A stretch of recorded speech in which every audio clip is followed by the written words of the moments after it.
durant cette deuxième table ronde, on va justement partager des expériences, des expertises, tenter de mutualiser les bonnes pratiques, voir ce qui fonctionne ou ce qui fonctionne moins bien. On a acquis du patrimoine à charbonnage de France au début des années 2000 sur les bassins houillers du centre et du Midi, et sur certaines vallées cévenoles, 80% de nos locataires avaient plus de 80 ans. La première chose, c'est qu'on a essayé de faire un diagnostic de notre patrimoine et de voir qu'est-ce qui pouvait être adaptable. On l'a évoqué, aller adapter des logements très éloignés d'une pharmacie, ça n'a pas de sens. Aller adapter des logements pour seniors dans un immeuble sans ascenseur, ça n'a pas de sens. Donc un diagnostic d'adaptabilité de notre patrimoine.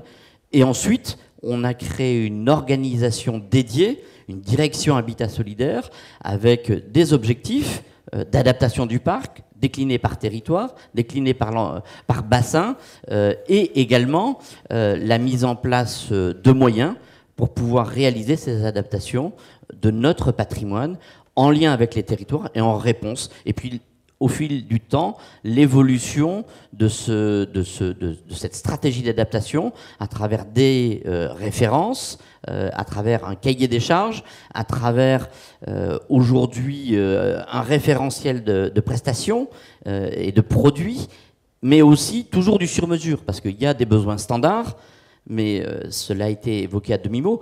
Bien souvent, la perte d'autonomie, elle est évolutive. Donc, on travaille avec des ergothérapeutes, avec tout le tissu associatif local qui permet d'appréhender une adaptation du logement, non pas pour le besoin uniquement d'aujourd'hui, mais le besoin de demain et d'après-demain. La plus grande difficulté qu'on a, c'est la mobilité des seniors, qui nous mobilise beaucoup et sur lequel le taux de réussite n'est pas toujours à la hauteur de nos enjeux. J'ai rencontré une locataire que j'allais voir pour un programme de travaux de réhabilitation, et elle m'a raconté qu'elle n'était pas descendue dans les espaces verts tout à l'heure évoqués depuis 15 ans.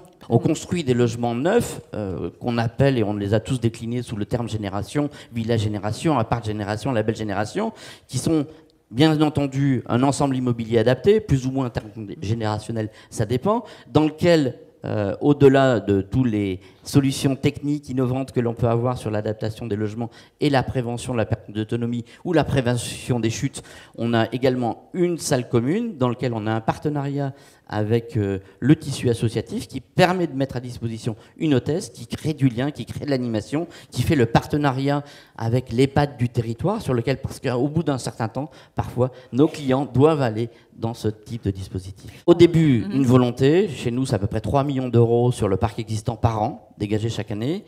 Ensuite, on a cherché tous les leviers possibles et imaginables. Le premier, les dégrèvements de taxes foncières sur les propriétés bâties, sur l'adaptation des logements, ça nécessite un peu d'ingénierie, beaucoup de paperasse et beaucoup de pédagogie auprès des services des impôts, parce que du jour au lendemain, le changement d'interlocuteur peut remettre en question la récupérabilité que l'on pouvait avoir avant-hier.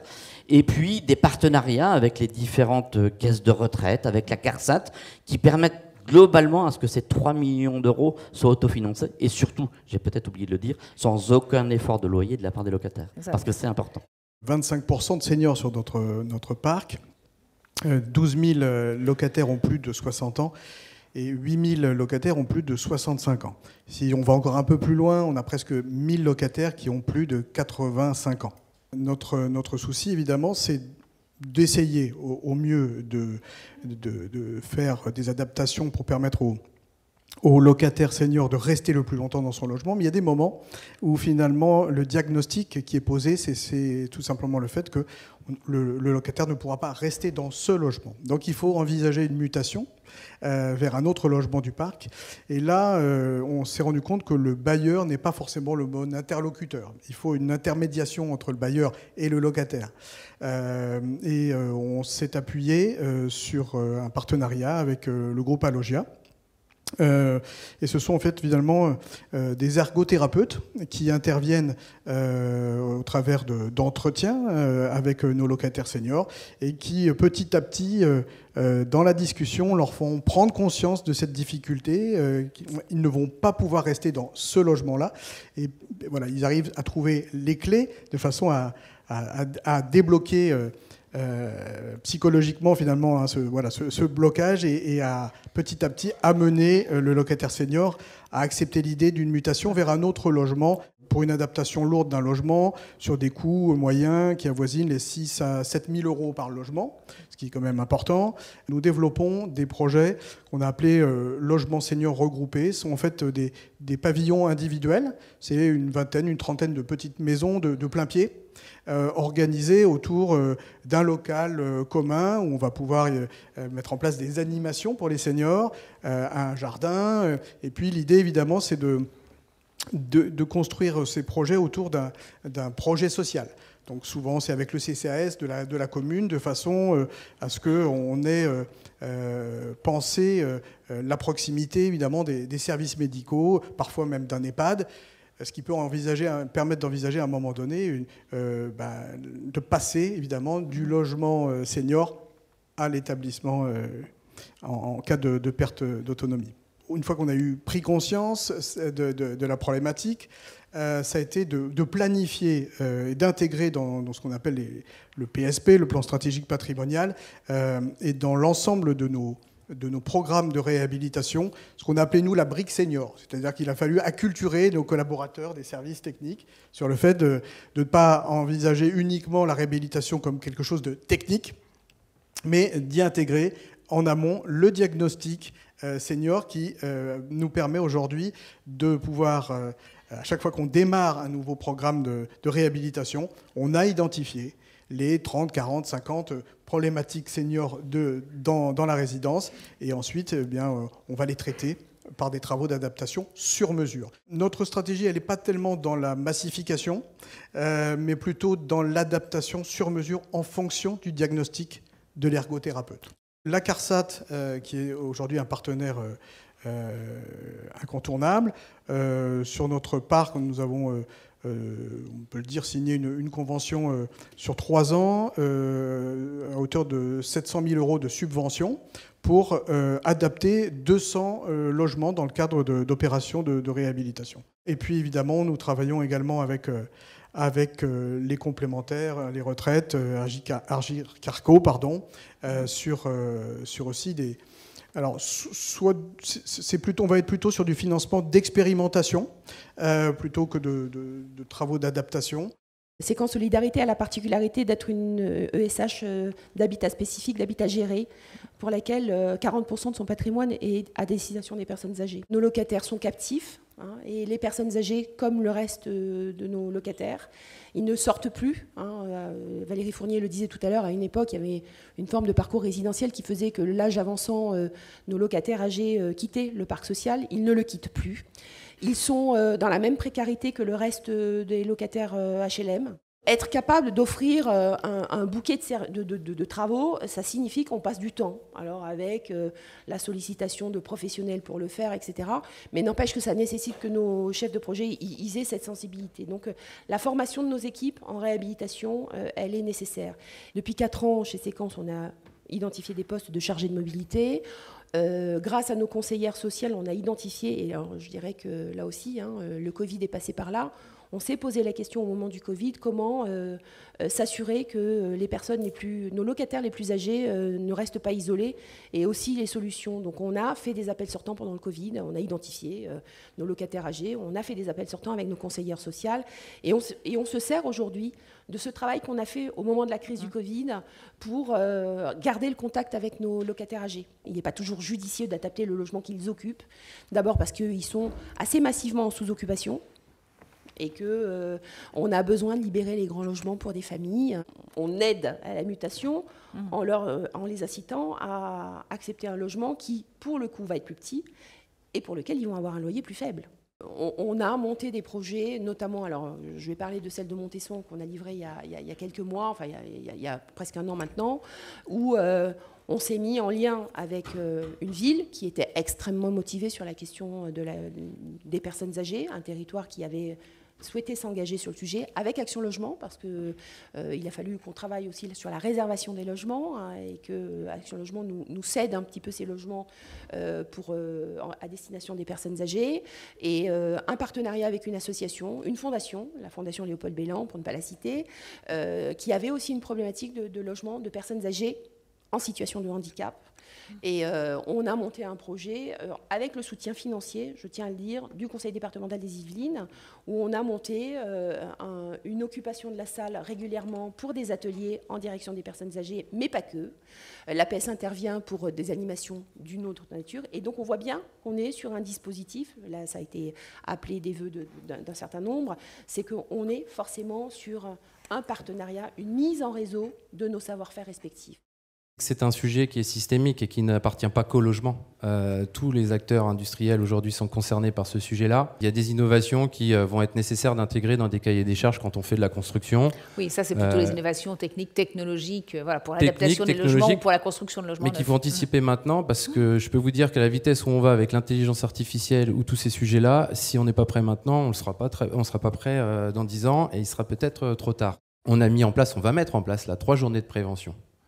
Pour justement détecter tous les signaux faibles des personnes âgées qui vivent dans des résidences autonomie. Alors ça veut dire quoi? Ça veut dire que concrètement, moi mon travail c'est d'organiser ce qu'on appelle dans l'industrie la supply chain, d'organiser des prestataires de services qui vont être capables d'opérer au même moment, au même endroit, et peut-être parfois plusieurs fois dans la même journée. Moi je suis capable de vous faire intervenir un audioprothésiste, un nutritionniste, un opticien, un médecin, et j'en passe, le même jour dans la même résidence, là, qui est souvent inscrite sur un désert médical où il n'y a plus ces professionnels. Donc il n'y a pas de concurrence entre les professionnels de santé, puisqu'il n'y en a plus. Ou quand ils sont là, ils sont déjà très occupés. Donc ça, c'est de l'innovation organisationnelle. Je ne vais pas parler de technologie, là je parle juste de la capacité à coordonner des professionnels à intervenir au même moment pour avoir de l'impact. Parce que, alors ça on le fait une fois, très bien, on a son dépistage, on sait qu'on a des problèmes de vue, on sait que la dame en fait a chuté parce qu'elle n'a pas renouvelé son ordonnance, parce qu'elle ne trouve pas d'ophtalmo sur son territoire pour renouveler son ordonnance, etc., etc.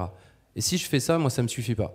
Moi ce qui m'intéresse, c'est de derrière aider le directeur de la résidence à planifier le suivi. C'est-à-dire que si on détecte, je vais dire une bêtise, on l'a déjà fait, hein, mais du coup c'est du cas concret, 20 résidents qui ont des problèmes liés à le renouvellement de l'ordonnance, eh ben nous, on va essayer de travailler avec les ARS, en tout cas donner les contacts de l'ARS, pour que l'ARS dépêche un ophtalmo dans cette résidence. Ça, c'est concret, et ça peut sauver des vies, hein, parce qu'on sait très bien que la chute des personnes âgées a 3 fois plus de morts que sur les accidents de la route.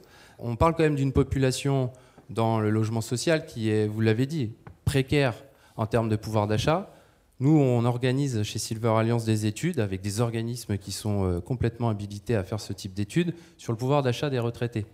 Depuis 2 ans, on observe une chute du pouvoir d'achat, même si leur taux de revenu, leurs revenus, leurs recettes ont augmenté de 9%, les dépenses, elles ont aussi augmenté, mais cette fois-ci de 16%. Donc le reste à charge pour vivre à la fin du mois est de plus en plus petit. Donc ça pose des questions de fait sur des innovations organisationnelles quand on veut mettre des services dans les résidences.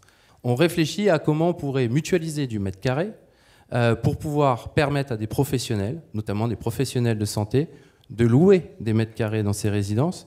D'une part, ils se rendent plus proches des résidents, et d'autre part, en règle générale, ils se trouvent plus proches d'un centre-ville et donc plus captifs d'une population qui pourrait aussi en avoir besoin. C'est ce qu'on a fait avec Silver Alliance, c'est-à-dire que nous, on a 35 marques, 35 fournisseurs de services, des gens comme Cogelec, comme Geria, donc Cogelec sur l'accessibilité, sur le contrôle d'accès, des gens comme Geria qui font l'immobilier, enfin le mobilier, pardon, et puis plein d'autres, des gens comme Alogia évidemment. Et en fait, chacun est spécialiste de son métier et on les coordonne. Et pourquoi on crée ce réseau d'excellence? Parce qu'on a la demande, typiquement des acteurs comme des bailleurs, etc., qui ont besoin d'avoir un interlocuteur unique. Et nous, ce qu'on essaie de faire, modestement avec nos moyens, c'est sélectionner les meilleurs. Pour sélectionner les meilleurs, c'est comme dans une coopérative. L'entreprise a rentre que si toutes les autres marques ont accepté à l'unanimité qu'elle rentre. Vous ne rentrez pas dans Silver Alliance à la taille du chèque que vous êtes capable de mettre, vous rentrez à la qualité de l'offre de service que vous proposez et après à l'adhésion totale de tous les membres à l'entreprise. Et il y a un critère qui est quand même important, c'est d'être capable d'opérer partout en France. Parce que ce que je n'ai pas dit tout à l'heure, c'est qu'effectivement l'innovation dans ce secteur-là, elle est foisonnante, mais il y a énormément de start-up avec des modèles économiques qui ne sont pas encore rentables. Un mot brièvement de SOS Senior, deuxième gestionnaire d'EHPAD associatif en France. Oui, on est un gestionnaire associatif qui gère une centaine d'établissements sociaux, médico-sociaux sur le territoire national, avec un cœur de métier effectivement tourné autour de l'EHPAD. Ça fait 10 ans maintenant que Groupe SOS Seniors existe, et on a su effectivement se développer, doubler de taille en 10 ans, avec toujours une logique associative, en se disant comment finalement on peut essayer de redonner un avenir aussi sur ce secteur-là qui est particulièrement aussi difficile actuellement. Je pense que les annonces aujourd'hui, à chaque fois des actualités sur les EHPAD, sur les résidences d'autonomie, elles sont plutôt, on va dire, moroses, voire sinistres. Et nous, notre métier, c'est un peu comme ça aussi qu'on a rencontré Enneal, c'est d'essayer de redonner de l'avenir à certaines de ces structures qui en ont le potentiel, mais qui sont parfois pas suffisamment outillées, structurées pour pouvoir avancer dans un futur beaucoup plus qualitatif. Travailler à cette rénovation, cette transformation du secteur de l'accompagnement du grand âge par le biais de nos établissements et institutions, ça c'est un vrai sujet parce qu'aujourd'hui, c'est bien beau de dire on veut ouvrir nos structures pour faire en sorte que les personnes viennent dans des tiers-lieux, viennent venir dans l'établissement. Mais aujourd'hui, parler à une personne, de lui dire viens passer une après-midi dans un EHPAD, on pense au guet-apens pour ensuite la piéger et l'empêcher de sortir. Donc notre sujet, il est vraiment de remettre de la qualité d'accompagnement, de la visibilité et de la modernité dans nos établissements, tout en étant dans un prisme qui est quand même que le premier mot que j'ai entendu aujourd'hui, c'est abordable. Une résidence, un immeuble, où finalement on va avoir des personnes âgées qui vont habiter, qui vont, comme le disait M. Vitou, pouvoir bénéficier de l'AVP par exemple, pour une certaine partie d'entre elles.